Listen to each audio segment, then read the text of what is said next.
Juvenile, a boy or a girl who has not attained the age of 18 years, may be different in different countries.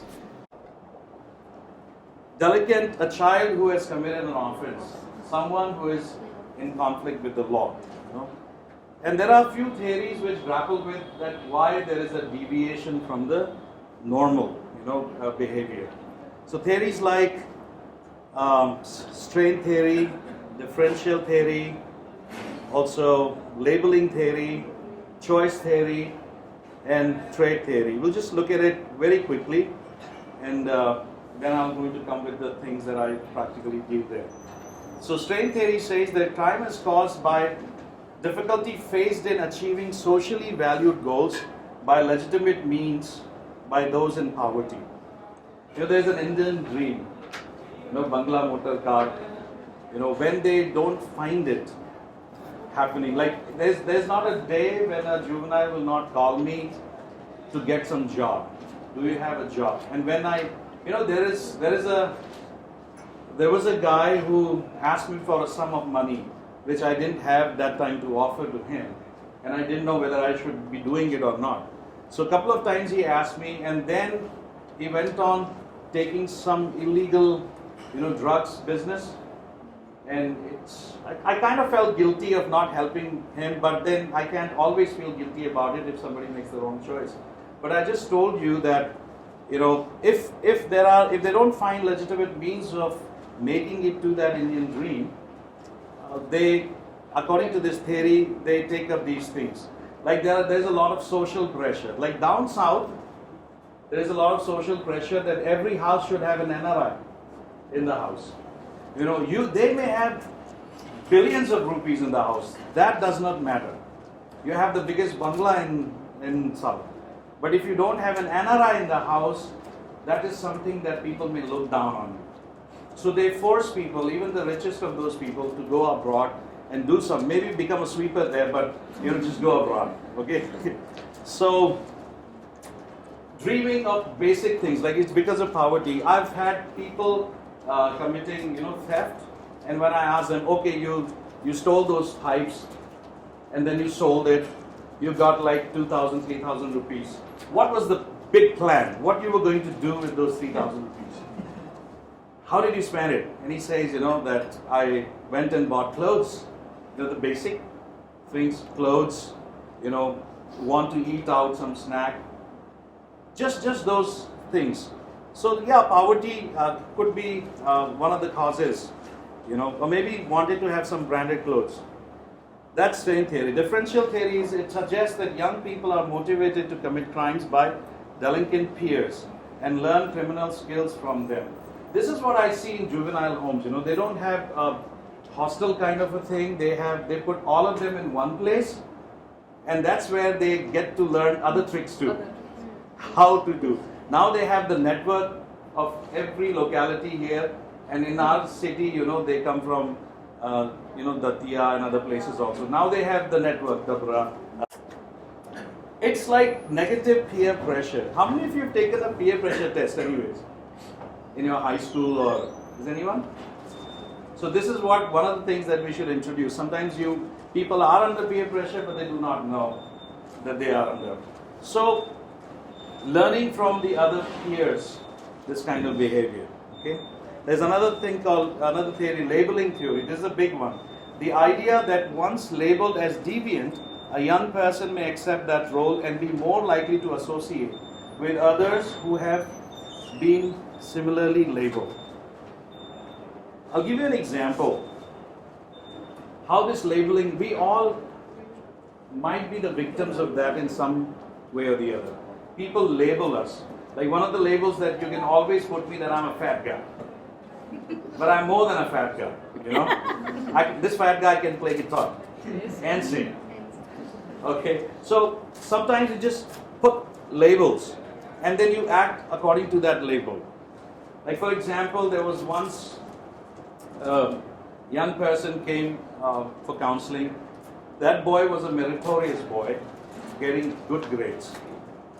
And then the grades fell suddenly, and to the point that he was failing.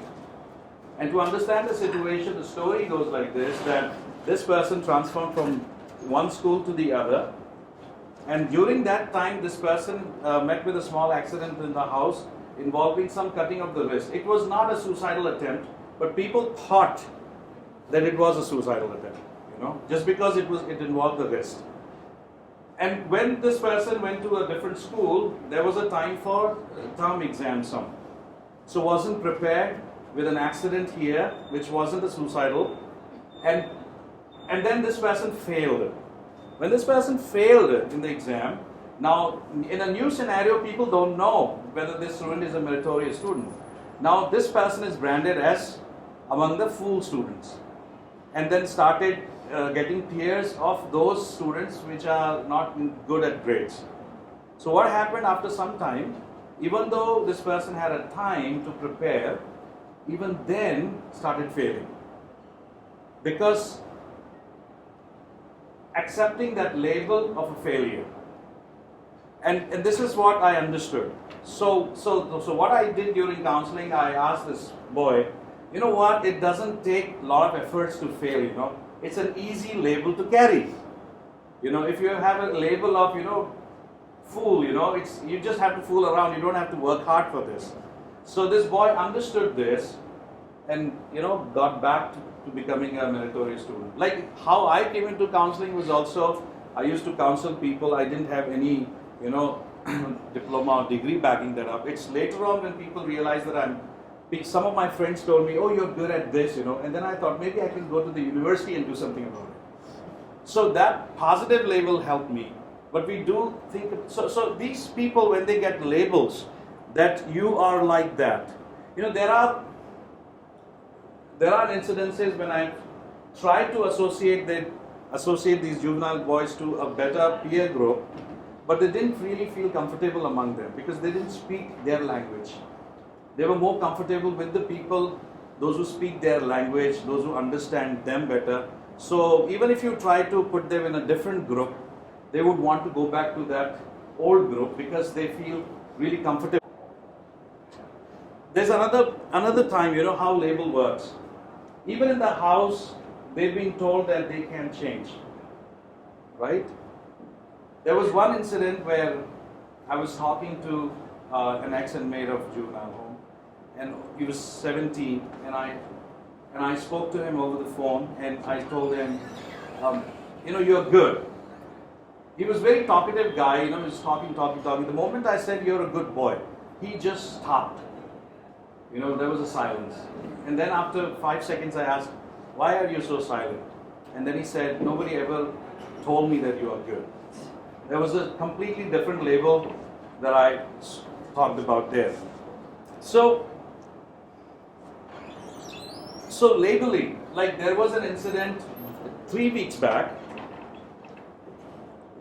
Because these are exam days, one inmate was given permission to be taken to give exam to a different location nearby. So the police guy actually made him travel by the bus. So when they were traveling in the bus,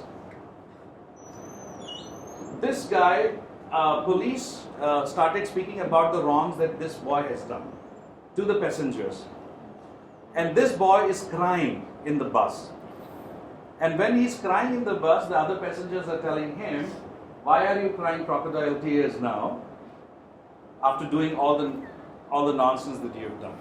So now he's suffering humiliation and being labeled. Actually, as she said, we should consider them innocent unless proven guilty. But we exactly do the opposite. Even some of us have done that. The moment you see somebody handcuffed, you think, this guy must have done it.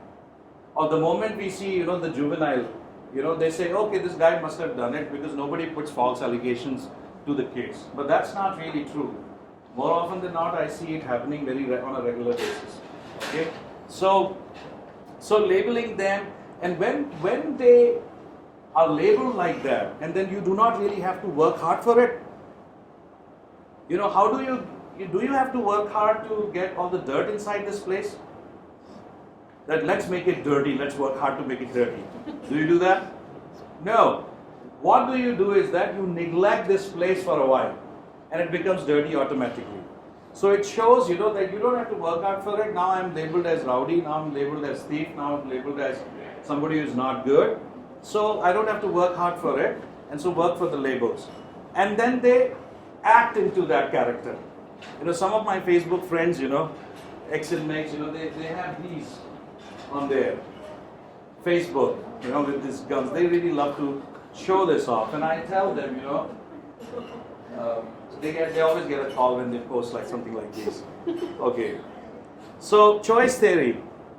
A juvenile will engage in a delinquent behavior after weighing the consequences and benefits of their actions. That's this theory says. That's Mr. William Glasser who has come up with this. Okay. And there's another one called trait theory, which is somewhat like choice theory. Juvenile will engage in a delinquent behavior due to aberrant physical or psychological traits that govern behavioral choices.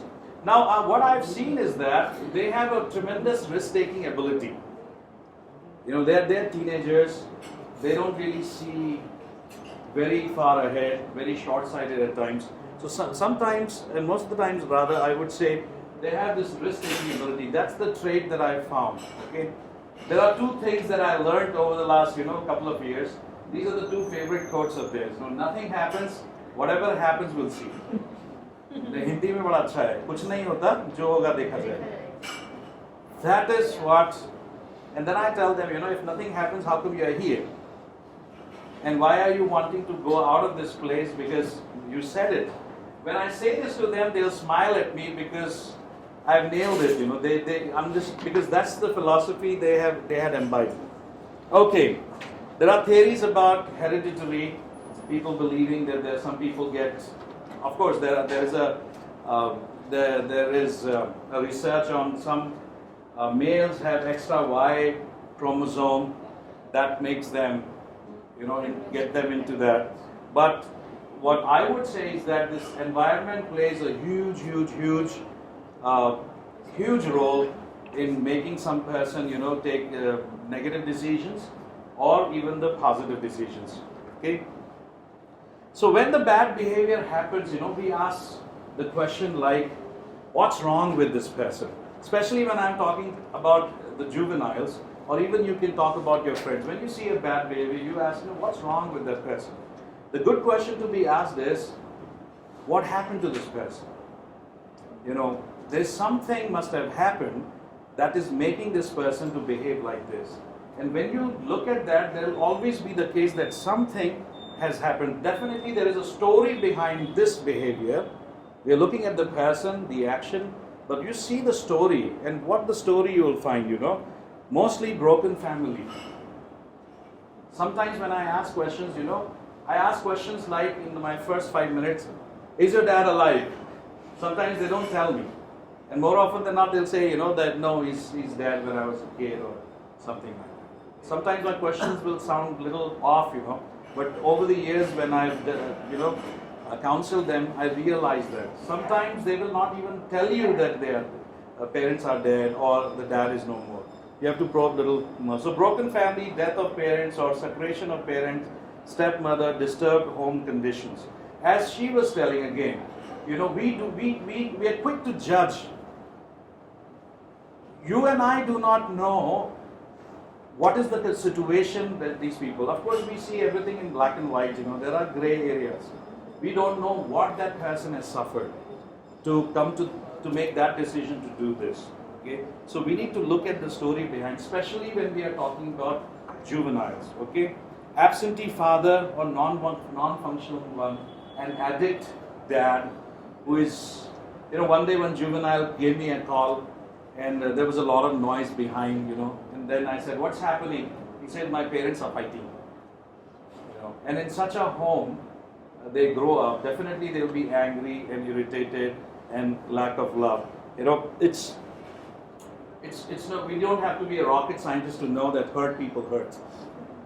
And if you are hurt, you're more likely to react and act the same action. When you react the hurt, you're going to hurt. Not many people are trained to respond, and especially these juveniles. We actually have to train them to respond and rather react. but when they are hurt, it's easy for them to hurt other people. So there are other causes also, like cinemas and televisions. One of the favorite series of theirs is Crime Patrol. When you ask them, they watch that. Absence of recreational facilities.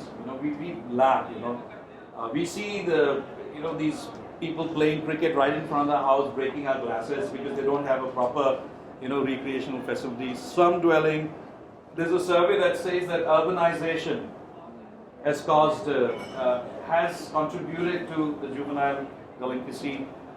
Okay, drug addiction, alcoholism, all these other traits. So by and large, what makes this thing happen? Absentee father. Like in US, there was a survey that says the absence of a father or a non-functional father is the major cause in juvenile delinquency. They really need a father's support to be there, to be there for them. And sometimes we're talking about domestic violence. I always say this, the home is a place where the person needs to feel very secure. And if that is the place, if these young lives feel insecure the most, then you think about how it will affect them psychologically and what they can do. So, in no particular order, absentee father, truancy, what it means is that not going to school. Most of these cases that I've seen here, fifth dropout. Very rarely I'll find high school and 12. Very minimal percentage. Mostly fifth dropout. So truancy, and truancy is not going to the school regularly. Dropouts are there. Then negative peer pressure. The peers are there doing it, so they also do it. Okay.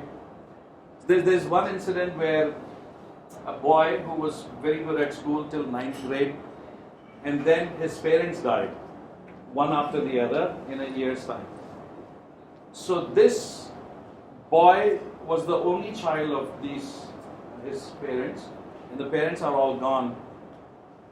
And his nearby relatives, though staying very close to his house, did not really take care of him, support him. So he found a family with the gang. You need emotional support. So he found a family with the gang, and then what you do, you do what the gang does. And that's how the pressure goes. Okay, we do this theft, so you also come along. We're the family. We'll take care of each other. They have such a bonding. They don't have to ask, will you give me 10 rupees? They'll just take it from you. That's the bonding they have, and no questions asked. So there's something working for them, And many of them actually confess that. I asked recently one guy, do you think that you are loved? 2 weeks back, and he said no. He's got mom and dad. He's got other people in the house. And then he said, I don't think that I'm of any value, or I don't think that I'm. So if somebody thinks that they don't have value, they have nothing to lose. They can commit a number of crimes they want, because they have nothing to lose. Even if they are caught and humiliated and do other things, they have nothing to lose. So the neglect, negative peer pressure, neglect in the house, substance abuse, criminal family history. You'll find that my uncle was a criminal, or my dad had a history of crime. Poverty, broken home, talked about. Irresponsible media also. I think there are juveniles, their photographs should not appear on media, but you see it happens. So here you can play a role. When you see it happens, you can question them, as young lawyers. Why did you do that? And these big media houses, they do it very often. They violate this law. They reveal the identity of a minor. Okay. And there is mafia. Once the criminal, this is branded as criminal. I met a guy near my office. He recognized me. He came to me and he said, these advocates are, fighting a case for me, because he did something for them. And people use these minors because they have lesser sentence. The law is more lenient towards them. So these bigger groups use them. Even for drug peddling, there are a lot of minor drug peddlers in Gwalior. So they've been used, even if they are caught, these people get them out, help them, give them money, you know. And of course, like, this minor may no longer be minor for after some time, get the age of maturity, and then like what will happen, you know. So this mafia also uses them for criminal activities. The preventive measures that can be done is improvement of family life. The schooling, as I said, dropouts, truancy is the cause. I always, during counseling, I encourage people, as these juveniles, to go back to the school. Even if they say, you know, मेरा मन नहीं है, then I tell them, गोली खाने का मन करता है जब बीमार होते हो तो क्यों खाते हो? You know, शिक्षा भी ऐसी दिमाग के लिए. It'll keep them, you know, busy during that time when they go to school. Okay. So schooling, social welfare services, healthy recreation facility can actually help. There are certain things that I thought of how we can keep them from becoming a repeat offender. It's like group counseling. There are certain common topics that we can take. One of the topics that I speak on is peer pressure in the juvenile homes. There's another topic that I speak on, is it infatuation or true love? You know, because most of them, you know, like there are every 15 days I get a case where a boy fled with a girl, both are minors, they come, and then they come back, you know, mostly boy will end up in juvenile home and the girl will end up in a house. And it's the same thing when it happens with a boy, 17-year-old boy fled with a 25-year-old girl. They both came back. This 17-year-old boy is in the juvenile home and this lady is in the house. Now, how does that work? You people need to see and talk about it.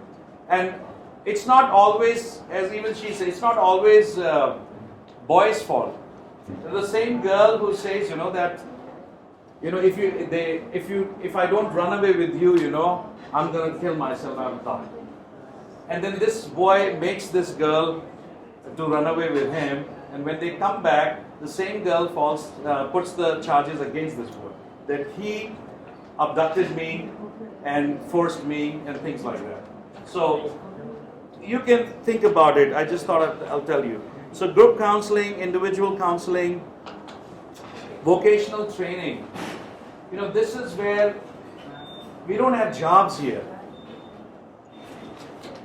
I told you that there is not a day when somebody doesn't call me for a job, one of these ex-inmates of juvenile. How do we get them jobs? Some vocational training, not an eye wash. I have not seen so far any organization really doing something to get them that kind of a vocational training that will get them a job. You know, if they can earn, I think most of them would not want to do what they did. Okay. Then enrollment in the school, that can happen very easily. Parents and guardian counseling, foster care. I mean really caring for the people. It's not about, you know, just an eye wash. If people don't care how much you know, you've heard this phrase, like people don't care how much you know unless they know how much you care. You know, you really need to care about these people, and there are some cases where you need to see that they are relocated because the place that they are in, there is a threat, or the environment where they are in, it's not that good.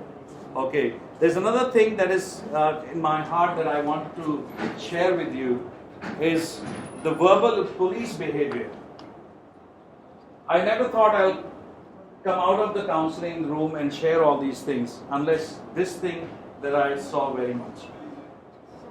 There is a verbal abuse. Gali dena bahut aam baat hai. Even the guy who types the report for them slaps them, you know, for no reason. Just tell me what happened, then tell me, slap. Physical abuse, you know, they are beaten. Sometimes they are just stripped to their underwears, make them sit so that they may not run away. They are beaten, slaps, they are stamped, you know, they use some kind of fatta, they say, they give them, even when they are juveniles, you know. And I don't think that is in the law that they can do that, right? Is it legal for the police to have this behavior? No. So you got to do something about it. You know? Start a conversation. Let them hear that somebody is talking about it. People like us should go and talk to in the police stations, you know, or the judges. Even I have spoken to the magistrates also. They kind of sometimes put a blind eye on them, that this is normal. I spoke to the Women and Child Authority officer here, but unless they are beaten, you know, how will they get it if they will not give the information? And my point is that, so what? Because this kind of police behavior does not really work as a deterrent to keep them from becoming a repeat offender. Once they are beaten, they know, they have seen it all what the police can do. Now they can go ahead and do whatever they want to do. That does not stop them from committing crime again. I'm telling you, this is the fact. You know, they think that beating them will make them, you know, stop doing crimes. No. You can't do something illegal and expect the other person to change the ways. No, you can't do that. So that's one thing. Even the mental abuse that I talked about, how the police tell about their stories to others. Okay. So I would just yesterday I took an interview of an ex-inmate of juvenile home.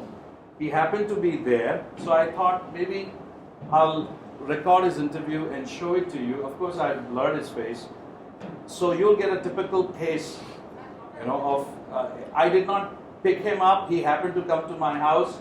I just said, okay, since you are here, would you be willing to give an interview? Like, I'll ask you some questions. He agreed to.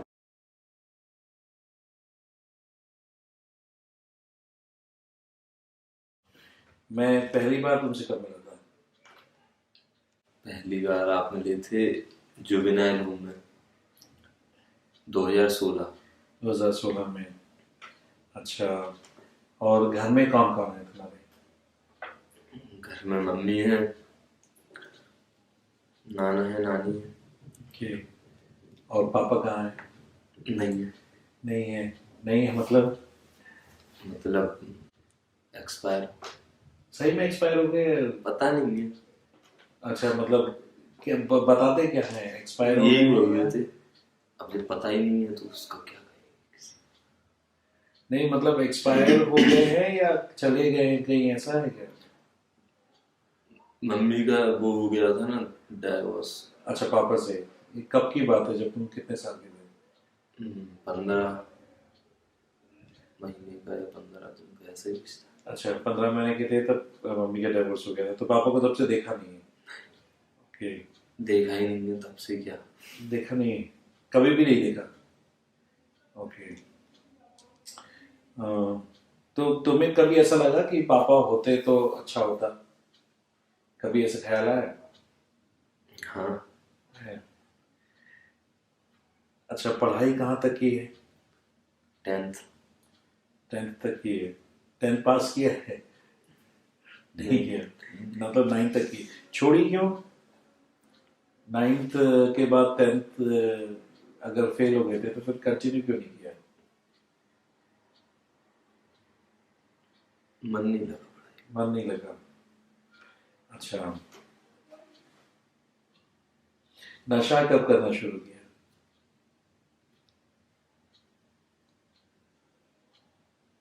2016। जिस समय juvenile home 2017 में। Juvenile home में आने के बाद, उससे पहले नहीं किया था? अच्छा, पक्का? ऐसा नहीं कि पहले किया था? नहीं। कौन सा नशा करना शुरू किया? सिगरेट। और फिर शराब कब पीना शुरू किया? तभी। साथ में? और कुछ लिया है? गांजा, स्मैक?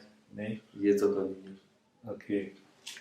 अच्छा, संप्रेक्षण गृह आने का कारण क्या था? झूठा केस लगा दिया था पुलिस ने। और सही केस भी तो था ना कुछ? सही मारपीट का केस था। सही मारपीट का केस था। कितना मार दिया था? कुछ नहीं मारा था, ऐसे हाथापाई हो गई थी। हाथापाई हो गई थी? खून वगैरह निकला था? नहीं। तो फिर झूठा केस कौन सा लगा? शराब का, कि शराब बेचता हूँ ऐसा कुछ लगाया था, 60 लीटर अवैध शराब रखने का। अच्छा, फिर पुलिस ने जब पुलिस का व्यवहार कैसा था जब पुलिस ने तुम्हें लेकर के गए, तो उनका व्यवहार कैसा था? पुलिस वालों ने 2 दिन रखा था और मारपीट की थी। मतलब एक्सप्लेन करो कि कैसे मारपीट की। पहले थाने जब लेके गए तो फट्टे मारे थे, अच्छा, और उसके बाद उसी दिन दोपहर के नहीं, शाम होने वाली थी, फिर से मारा था फट्टों से ही। हम्म, और जिस दिन उसके अगले दिन संडे था, संडे को भी मारा था, और फिर मंडे को मैंने कर दिया था कोर्ट में। अच्छा, तो इसमें गाली गलौज भी की पुलिस ने? हाँ, गाली गलौज की, हाथों से भी मारा था और फट्टों से भी मारा था। अच्छा, कितना देर तक मारते हैं एक बार में? जब तक उनका मन हो।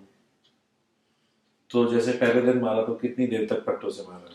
पहली बार मारा था 6-7 फट्टे मारे थे, हम्म, और उसी दिन दूसरी बार मारा शाम के टाइम। पहले सुबह मारा था, फिर शाम के टाइम जब मारा तो काफी पुलिस वालों ने फिर एक साथ मुझे और एक लड़का और था वो पकड़ा था, वो किसी और केस में था, उसको भी और मुझे भी मारा। तो काफी लोगों ने, मतलब कितने थे पुलिस वाले? 4-5 तो थे। 4-5 पुलिस वाले थे। तो 4-5 लोगों ने फट्टे मारे? किसी ने पकड़ा, किसी ने फट्टे मारे, किसी ने लपड़ मारे। अच्छा, तुम्हारी उम्र क्या होगी उस समय? उस समय मेरी उम्र थी 16-17 साल। 16 साल या 17 साल।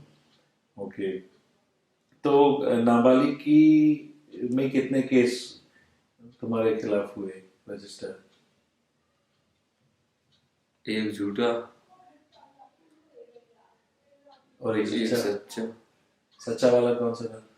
सच्चा वाला, लड़ाई हुई थी किसी से, तो उसके घर के बाहर जाके गोली चला दी थी बस गोली चला दी थी। अच्छा, तो ये तो तो जब पुलिस की इतनी मार खाई थी तो डर नहीं लगा था कि अभी गोली चलाएंगे तो फिर पकड़े जाएंगे तो फिर पुलिस मारेगी? ऐसे मन में ख्याल आया था? नहीं आया? ओके, और बालिगी में फिर कितने केस हुए?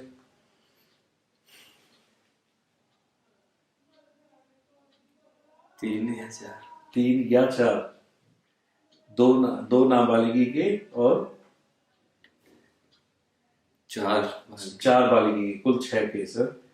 तो ये जो 4 लगे हैं ये सच्चे लगे हैं? इनमें से कितने सच्चे हैं? इनमें से भी 2 झूठे हैं, 2 सच्चे हैं। 2 सच्चे हैं।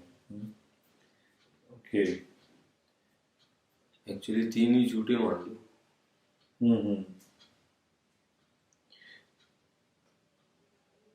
अब क्या सोचते हो कि आगे क्या करना है?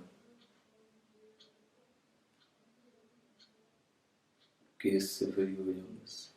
केस से फ्री हो जाओ, फिर अपनी नॉर्मल जिंदगी जी। तो अभी तक क्यों नहीं जी पाए नॉर्मल जिंदगी? मतलब पहला दूसरा केस लगने के बाद ये नहीं सोचा था कि केस से फ्री हो जाऊं फिर? तब पता नहीं मतलब इतना दिमाग चलता नहीं था, इतना कुछ समझ में नहीं आता था। कौन सी चीजें हैं जो वापस से ये केस पर लेकर के गई, मतलब दूसरा तीसरा चौथा पांचवा केस करा? क्या कारण थे?